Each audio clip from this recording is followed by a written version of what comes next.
Hi. Earlier you talked about how for voice work, you do work if they call you and you don't really seek it out. You were in 2 or 1 and a bit TNG episodes.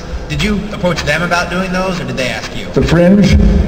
Is that what you're asking? No, TNG episodes. Oh, which? Next Generation episodes. Oh, Next Generation. Did you ask to do that, or did they ask you?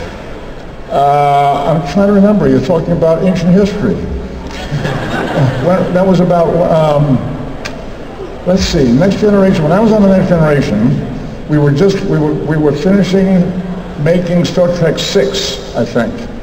And I went to them, and I said to the Next Generation people, and I said, if I'm in an episode of Next Generation, we can do a kind of a crossover between the film and your TV series, to do kind of a bridge, as I recall. I don't remember exactly.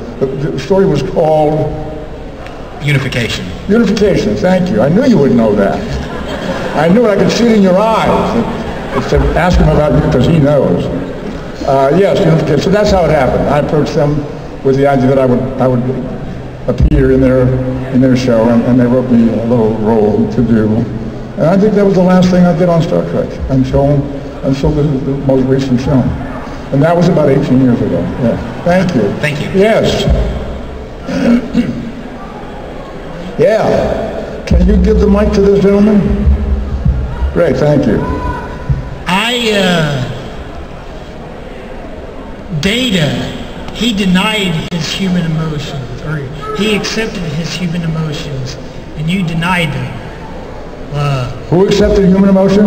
Data embraced his human emotions, and you tried to deny your human emotions. Yeah. Why was it? Why would I deny human emotion? Well, because it's logical. Yeah.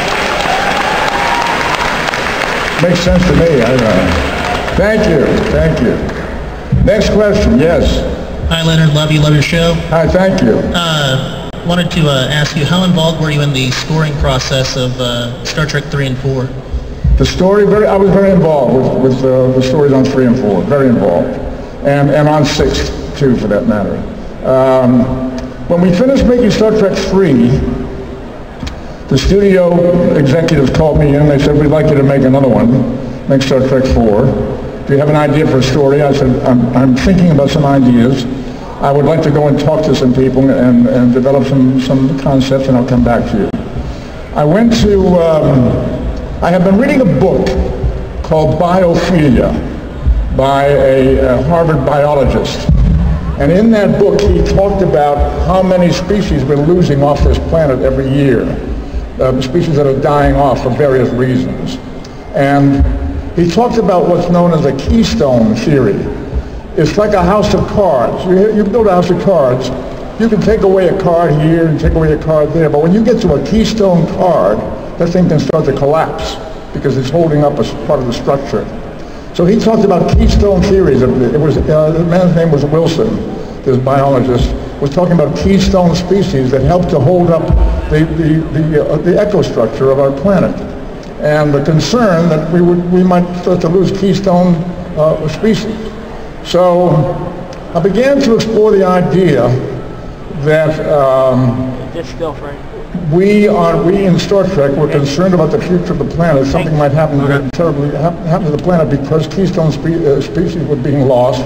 And I came up with the idea for the humpback whales, and the idea that they were almost extinct at that time. They've made a big comeback since then because some countries have stopped hunting them.